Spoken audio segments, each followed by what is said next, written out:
जो WTO की policy है वो किसानों के लिए बहुत बुरी है। खुली मंडी का मतलब है कि कोई मंडी में फसलों के दाम तय नहीं किए जाए। तो यहाँ जो छोटा किसान है तो वो ये खुली मंडी में मुकाबला नहीं कर सकते। जितना पैसा आप बाहर से दालें या पॉम ऑयल मंगाने में लगा रहे हैं, इतना पैसा मुझे नहीं लगता MSP लीगल गारंटी कानून पे लगेगा। WTO की नीति जो है वो प्रभावित करती है खुली मंडी को, भी खुली मंडी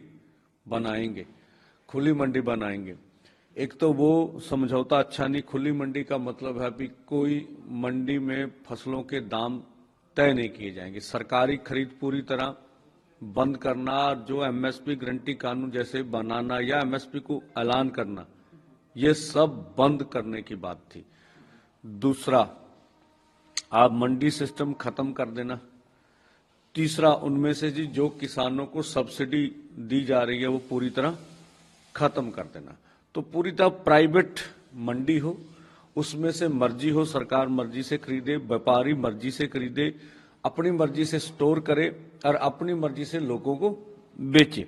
तो यहाँ जो छोटा किसान है, जो 1-8 एकड़ का है, 5 एकड़ वाले किसान ज्यादातर यहाँ 83-85% है, तो वो ये खुली मंडी में मुकाबला नहीं कर सकते। और देखिए, अब जो दालें हैं ये लगभग 90-94% बाहर से सरकार मंगा रही है। हमारा कितना डॉलर के रूप में उन्हें सरमाया देना पड़ रहा। अब यही अगर यहाँ पैदा करवाई जाए और ये पैदा करने के बाद जो है उसको मंडी में गारंटी मिल जाए कि हम आपसे खरीदेंगे, तो ये बाहर से मंगवाने वाली चीजें बंद हो जाए। पॉम ऑयल का 2.25 लाख करोड़ का वो कारोबार कर रहे हैं। तो जो जितना पैसा आप बाहर से दालें या पॉम ऑयल मंगाने में लगा रहे हैं, इतना पैसा मुझे नहीं लगता MSP लीगल गारंटी कानून पे लगेगा। जो बोल रहे हैं देश की एक ज्यादा पैसा यहाँ लग जाएगा। तो इसलिए हमने कल बोला था भी जो WTO की पॉलिसी है वो किसानों के लिए बहुत बुरी है, किसानों को अधिकार नहीं देती। दूसरा, जो WTO जिस तरह से उनकी, अब अमेरिका तो ग्रीन बॉक्स में अपने एक किसान को सालाना $85,000 की सब्सिडी दे रहा। हमारी सब्सिडी 258 रुपए है।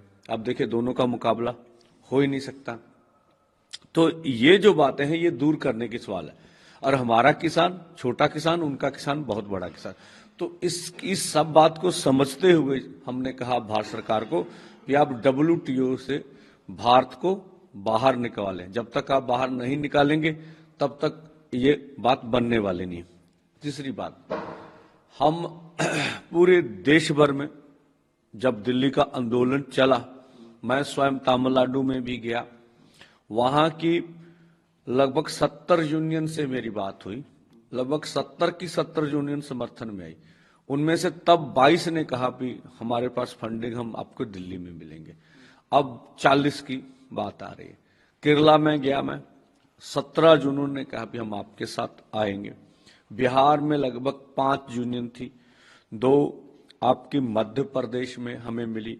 यूपी में लगभग हमें 7 से 8 यूनियन का समर्थन मिला। जो भी हमारे साथ आए उनको बाद में इन्होंने पकड़ के जेलों में गिरफ्तार कर लिया। राजस्थान से हमारे साथ 6-7 यूनियन आई जब मैं राजस्थान का भ्रमण। हरियाणा में तो 15 यूनियन थी, फिर भी हमारे साथ 6-7 बड़ी यूनियन हैं। इसी तरह पंजाब में हमारे साथ 10 से अधिक यूनियन हैं।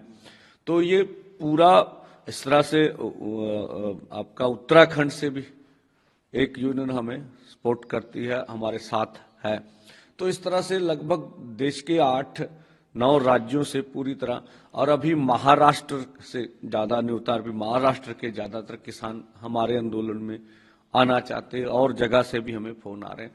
तो इसी तरह से जो SKM डल्लेवाला है, उन्होंने भी 6 महीने पहले पूरे देश भर में कैंपेन किया, बड़ी रैलियां भी की। तो इस करके दो जो अम्ब्रेला बॉडीज है, इनके बीच हंड्रेड्स ऑफ यूनियंस है। और जब आप 27 और 28 का सम्मेलन होगा तो सभी जो किसान लीडर है आपको नजर आएंगे।